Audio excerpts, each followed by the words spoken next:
Hello.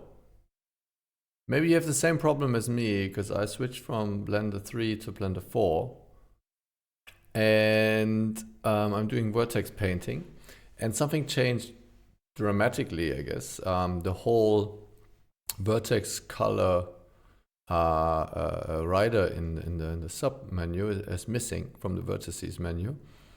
And I want to show you how I solved this problem and how it's called now. So if you have the same problem as me, jump right in with me and we'll figure this out. So here we are. I got my my graph, my object here, and I did the vertex paint and it didn't show up. Yet I have it here in the vertices. It's already painted, so it doesn't. It shows here, right? It shows when I painted something on it. The color attributes are showing up. So before this was called a vertex something, and now it's a color attribute. So what you have to do is like it comes here. The face corner comes here.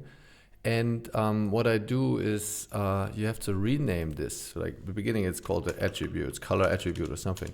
So you name it to color, and then you add a input a attribute, and you call this. You name this the same thing, call, like color. Add the color to base color. And yeah, now this should show up in the rendered view. See, and there we go. So now this is the only thing you have to do. It's quite simple. Make sure you figure this out when versions change. So I hope this small tutorial helped you to find that option, and over and out.